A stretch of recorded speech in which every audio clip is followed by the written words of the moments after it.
ये कहानी है सन 1990 की।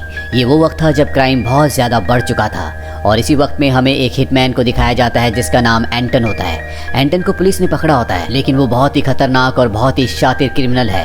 वो पुलिस को मारकर वहाँ से अपना कैप्टिव बोल्ट पिस्टल लेकर निकल जाता है। ये एक तरह का सिलेंडर है जिससे वो लोगों को मारता है। दरअसल इस तरह के सिलेंडर का जानवरों को मारने के लिए उपयोग किया जाता है, लेकिन एंटन इससे लोगों को मारता है। वो पुलिस स्टेशन से पुलिस की गाड़ी लेकर निकल जाता है और जब वो एक भीड़ में होता है तो देखता है कि वहाँ पर एक आदमी अपनी गाड़ी के नीचे लेटा है। वो उस आदमी को मारकर उसकी गाड़ी लेकर वहाँ से निकल जाता है। जिसके बाद वो एक गैस स्टेशन पर जाता है।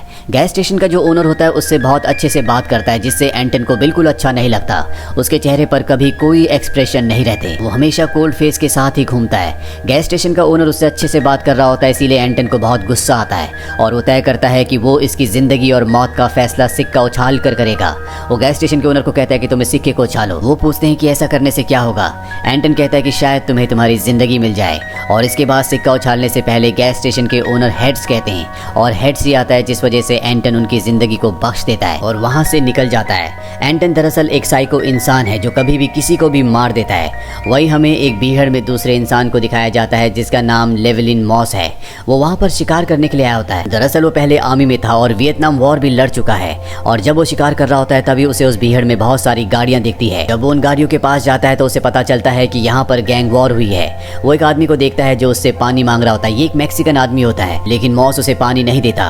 और जब वो आगे जाता है तो देखता है कि पेड़ के नीचे एक आदमी है जो पूरी तरह से अब खत्म हो चुका है। उसके पास एक ब्रीफ केस है और उस ब्रीफ केस में $2 मिलियन होते हैं, जो देखकर उसकी आंखें खुली की खुली रह जाती है। वो उस ब्रीफ केस को लेकर इस जगह से निकल जाता है। घर आकर मॉस अपनी पत्नी को पैसों के बारे में तो बताता है, लेकिन उसे ये नहीं बताता कि उसे पैसे कहाँ से मिले। मॉस को बार बार उस आदमी की याद आ रही होती है जिसने उससे पानी मांगा था, इसीलिए रात को एक बार फिर से वो उसी जगह पर पानी लेकर जाता है। वो अपनी गाड़ी को कुछ दूर पार्क करके उस आदमी के पास जाता है जिसने पानी मांगा था, लेकिन अब वो आदमी मर चुका होता है। और तभी मॉस उस जगह देखता है जहाँ पर उसने गाड़ी पार्क की थी। उसकी गाड़ी के पास एक और गाड़ी होती है जो मॉस की गाड़ी को चेक कर रहे होते हैं। दरअसल ये सब के सब ड्रग डीलर हैं और जो $2 मिलियन मॉस को मिले थे वो इन्हीं के हैं। मॉस इन्हें देखकर भागना शुरू कर देता है, लेकिन ये लोग भी मॉस को देख लेते हैं, उसका पीछा करते हैं, उसके पैर पर गोली भी मार देते हैं, लेकिन मॉस किसी तरह से इनसे दूर निकल जाता है। ये लोग मॉस के पीछे अपने डॉग को छोड़ देते हैं, पर तभी मॉस नदी में कूदकर वहां से निकल जाता है। और जब वो घर आता है तो अपनी पत्नी से कहता है कि तुम्हें कुछ दिनों के लिए अपनी मॉम के घर रहना होगा। ड्रग डीलर्स को दिखाया जाता है जो मॉस को ढूंढने के लिए और अपने पैसे वापस हासिल करने के लिए एंटन को हायर करते हैं, क्योंकि वो एक सीरियल किलर है, वो कभी भी किसी को भी मार सकता है। अब एंटन इन्हीं के 2 आदमियों के साथ उस जगह पर जाता है जहाँ से पैसे गायब हुए थे। ये आदमी एंटन को एक रिमोट दिखाते हैं और बताते हैं कि जब भी तुम्हारे आसपास वो बैग होगा तो ये रिमोट बीप होना शुरू हो जाएगा, क्योंकि उसके अंदर एक ट्रैकिंग डिवाइस है। एंटन एक साइको इंसान है, उसके मन में आता है क्यों ना वो सारे के सारे पैसे खुद ही हासिल कर ले, इसीलिए वो इन दोनों को मार देता है और अब उसे बैग की तलाश है। मॉस की कार की नंबर प्लेट से उसे पता चल जाता है कि मॉस कहाँ रहता है। वो सबसे पहले मॉस के घर जाता है, लेकिन वो देखता है कि मॉस और उसकी पत्नी अब घर से निकल चुके हैं। उसे वहाँ पर टेलीफोन का बिल मिलता है जिस पर एक ही नंबर पर कई बार कॉल किया गया होता है और ये मॉस की पत्नी की मॉम का नंबर होता है, जिससे एंटन को पता चल जाता है कि मॉस तो भाग चुका है, लेकिन उसकी पत्नी उसके मॉम के घर पर है। दरअसल मॉस ने एक मोटेल में स्टे किया होता है जहाँ पर वो सारे के सारे पैसों को एयर डक्ट के अंदर छुपा देता है। इसके बाद वो शॉपिंग करने के लिए जाता है और जब वो वापस मोटेल आता है तो उसे एहसास होता है कि उसके कमरे में कोई है, इसीलिए वो उस दिन उस मोटेल में नहीं जाता और अगले दिन वो उस रूम का जिस रूम के एयर डक्ट के अंदर उसने पैसे छुपाए हैं उसके पीछे वाले रूम को ले लेता है, क्योंकि इन दोनों का एयर डक्ट एक ही है। इसके बाद वो एक हुक बनाता है ताकि वो पैसों के बैग को खींचकर अपने पास ले आए। वहीं एंटन को दिखाया जाता है जो शहर के हर एक मोटेल में घूम रहा होता है ताकि अगर उसके आसपास बैग हो तो उसके पास जो ट्रैकिंग डिवाइस है वो बीप होना शुरू हो जाए और वो उस मोटेल में पहुंच जाता है जहां पर बैग है, यानी जहां पर मॉस है। और उस मोटेल के अंदर जाने के बाद उसका रिमोट बीप होना शुरू हो जाता है। वो समझ जाता है कि पैसों का बैग यहीं पर है और अब वो उस कमरे की तरफ बढ़ना शुरू कर देता है जिस कमरे से उसे बीप की सिग्नल की आवाज आ रही होती है। वो अपने शूज उतारकर उस तरफ धीरे धीरे बढ़ता है और अपनी सिलेंड्रिकल गन से दरवाजे को तोड़कर अंदर जाता है जहां पर 3 मैक्सिकन होते हैं। वो उन्हें अपनी सिलेंड्रिकल गन से मारना शुरू कर देता है। वो भी उस पर गोलियां चलाते हैं और गोलियों की आवाज सुनकर मॉस पूरी तरह से अलर्ट हो जाता है। उसे समझ में आ जाता है कि बैग लेने के लिए कोई ना कोई उस कमरे में आ गया है। है जिस कमरे के एयर डक्ट के अंदर उसने पैसे छुपाए हैं। एंटन उन तीनों को मारने के बाद एयर डक्ट की तरफ जाता है, पर जब वो एयर डक्ट को खोलता है तो वहाँ पर उसे बैग नहीं मिलता, लेकिन बैग को खींचने के निशान वहाँ पर होते हैं, जिससे एंटन को समझ में आ जाता है कि यहाँ पर बैग छुपाया गया था। दरअसल मॉस ने दूसरे रूम से बैग को हुक से अपनी तरफ खींच लिया होता है। यहाँ पर एंटन ने जिन 3 मैक्सिकन लोगों को मारा होता है, ये उन्हीं गैंगस्टर्स के लोग होते हैं जिन गैंगस्टर्स का ये बैग है। दरअसल अब उन्हें पता है कि एंटन उन्हें धोखा दे रहा है, इसीलिए गैंगस्टर्स ने अपने आदमियों को यहाँ पर भेजा था, लेकिन एंटन ने उन तीनों को भी मार दिया है। और अब मॉस, जिसके पास बैग एक बार फिर से आ चुका है, वो एक दूसरे होटल में जाता है। उसे शक होता है कि इस बैग के अंदर कुछ ना कुछ तो ऐसा है जिस वजह से लोग इसका पीछा कर रहे हैं। और जब वो बैग को खोलता है तो देखता है कि उसके अंदर एक ट्रैकिंग डिवाइस है, और अब उसे इस डिवाइस को निकालने में बहुत देर हो चुकी है क्योंकि एंटन इस होटल में भी पहुंच चुका है।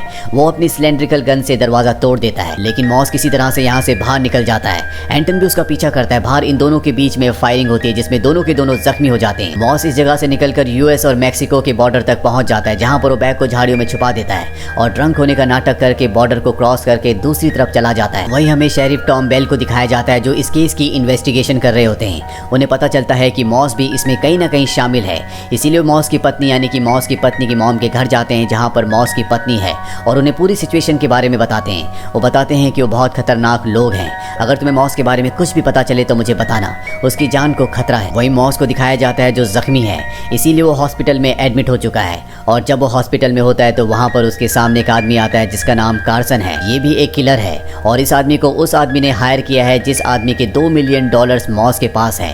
कार्सन मॉस को समझाता है कि वो पैसे मुझे दे दो, तुम्हारे पीछे कुछ मैक्सिकन गैंगस्टर्स और साथ ही साथ एंटन भी है जो तुम्हें मारकर पैसों को हासिल करना चाहते हैं। अगर तुम मुझे पैसे दे दोगे तो मैं तुम्हारी प्रोटेक्शन करूंगा।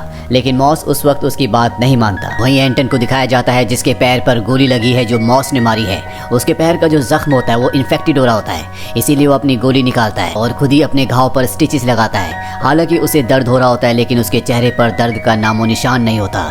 इससे पता चलता है कि वो कितना बेरहम है, जिसे न अपने दर्द का न किसी दूसरे के दर्द का एहसास होता है।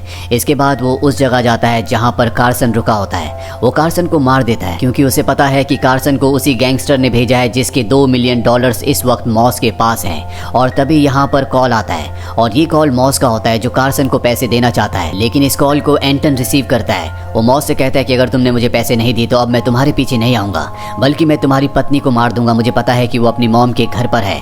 लेकिन मॉस उसकी धमकी से डरता नहीं है और उसे धमकी देकर फोन रख देता है। अगली सुबह वो अपनी पत्नी को कॉल करता है और कहता है कि तुम जल्दी से मेरे पास आ जाओ, तुम्हारी जान को खतरा है। और अब मॉस की पत्नी को पता है कि मॉस कहाँ पर है, इसीलिए वो शेरिफ बेल को कॉल करती है और अपने पति की लोकेशन बता देती है। शेरिफ बेल उससे वादा करते हैं कि मॉस को कुछ नहीं होगा, मैं खुद उसकी प्रोटेक्शन करूंगा। और वो उस तरफ निकल पड़ते हैं जहां पर मॉस है। साथ ही मॉस की पत्नी और उसकी मॉम दोनों के दोनों मॉस की तरफ निकल पड़ते हैं। लेकिन कुछ मैक्सिकन गैंगस्टर्स बहुत वक्त से इन पर नजर रख रहे थे ताकि जब भी मॉस के पास जाए तो ये भी उस तक पहुंच जाए। इसीलिए एक गैंगस्टर मॉस की पत्नी की मॉम के पास उसकी मदद करने के लिए जाता है और बातों ही बातों में पूछ लेता है कि वो कहां पर जा रही हैं। और अब इन्हें पता है कि मॉस कहां पर है। वही मॉस को दिखाया जाता है जो झाड़ियों से अपने बैग को लेकर वापस होटल आ जाता है। वहीं शेरिफ बेल को दिखाया जाता है जो इसी होटल की तरफ आ रहे होते हैं और तभी उन्हें गोलियां चलने की आवाज सुनाई देती है। वो देखते हैं कि कुछ मैक्सिकन गैंगस्टर पार्किंग से भाग रहे हैं और जब वो होटल के अंदर जाते हैं तो देखते हैं कि मॉस को उन लोगों ने मार दिया है, यानी कि मॉस की मृत्यु हो चुकी है। ये देखकर शेरिफ बेल को बहुत अफसोस होता है क्योंकि उन्होंने वादा किया था कि वो मॉस को बचाएंगे। मॉस की पत्नी और उसकी पत्नी की मॉम भी यहाँ पहुंच जाते हैं। मॉस की मृत्यु से सबको बहुत दुख होता है। इस पूरी जगह को सील कर दिया जाता है।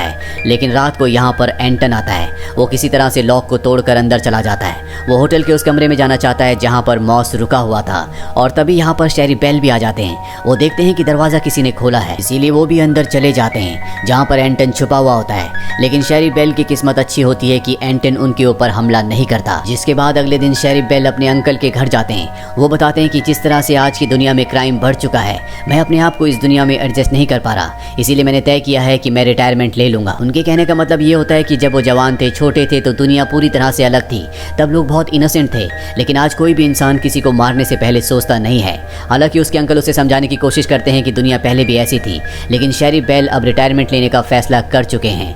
इस घटना के कुछ हफ्तों बाद दिखाया जाता है कि मॉस की पत्नी अपनी मॉम के फ्यूनरल से घर वापस आती है और वो देखती है कि उसके सामने एक आदमी बैठा हुआ है और ये आदमी और कोई नहीं बल्कि एंटन होता है। उसे देखकर वो समझ जाती है कि वही कातिल है जो उसके पति को हमेशा मारना चाहता था। वो उसे साफ साफ कह देती है कि मेरे पास पैसे नहीं है। एंटन उसे कॉइन देता है और कहता है कि तुम्हें इस कॉइन को फ्लिप करना होगा और ये कॉइन डिसाइड करेगा कि तुम जिंदा बचोगी या नहीं। लेकिन वो कॉइन फ्लिप करने से साफ साफ मना कर देती है। वो कहती है कि मुझे पता है कि तुम किसी की भी मौत का जिम्मा अपने ऊपर नहीं लेना चाहते, बल्कि उनकी मौत का फैसला तुम उनके ऊपर कॉइन के जरिए छोड़ देते हो। लेकिन मैं किसी भी कॉइन को फ्लिप नहीं करूंगी। ये फैसला तुम्हें लेना होगा कि तुम मुझे मारोगे या नहीं।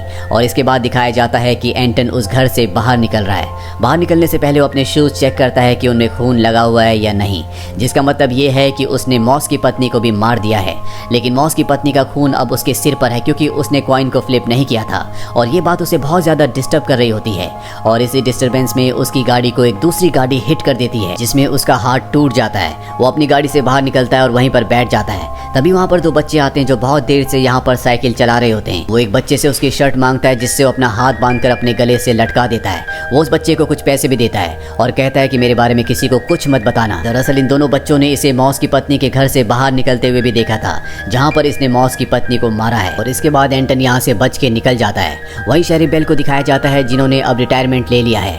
अपनी जिंदगी से वो बिल्कुल भी खुश नहीं है। वो अपनी पत्नी को अपने दो सपनों के बारे में बताते हैं। पहला सपना उन्होंने ये देखा होता है जिसमें उन्होंने अपने पिता के दिए हुए पैसों को खो दिया है और दूसरा सपना ये होता है कि वो अपने पिता के साथ एक स्नोई माउंटेन में गए होते हैं जहाँ पर चारों तरफ अंधकार होता है। लेकिन फिर उसके पिता आगे जाकर आग जलाते हैं और उसे अपने पास बुलाते हैं। दरअसल उनके पहले सपने का मतलब मॉस से जुड़ा होता है। उन्होंने मॉस की पत्नी से वादा किया था कि वो मॉस को बचा लेंगे, लेकिन वो मॉस को नहीं बचा पाए। और दूसरे सपने का मतलब उम्मीद से होता है, जो उम्मीद उनके पिता ने उन्हें दी थी, लेकिन वो उम्मीद दूसरे लोगों को नहीं दे पाए। इसीलिए वक्त से पहले उन्होंने रिटायरमेंट ले लिया और अपने शेरिफ के टाइम पीरियड को पूरी तरह से कंप्लीट नहीं किया। दरअसल अब जो वक्त है वो पूरी तरह से बदल चुका है। वो लोग जो अब ओल्ड हो चुके हैं, जो कभी जवान थे, उनका वक्त दूसरा था। उस वक्त इतना क्राइम नहीं था, लेकिन अब वक्त पूरी तरह से बदल चुका है। कोई भी इंसान किसी को मारने से पहले सोचता नहीं है। यहाँ पर नशे का कारोबार होता है। हर वो गलत काम होता है जो इंसानियत के लिए अच्छा नहीं है। और यही एक कारण है कि इस फिल्म का नाम no country for old man है, क्योंकि जो अब ओल्ड हो चुके हैं उनके लिए अब ये दुनिया नहीं है। उनका वक्त, उनकी दुनिया दूसरी थी जो अब पूरी तरह से बदल चुकी है। इसी के साथ ये कहानी यहीं पर खत्म हो जाती है। ये फिल्म ईयर 2007 में रिलीज हुई थी। IMDb पर इसकी रेटिंग है 8.2। उम्मीद करते हैं कि ये कहानी आपको पसंद आई होगी।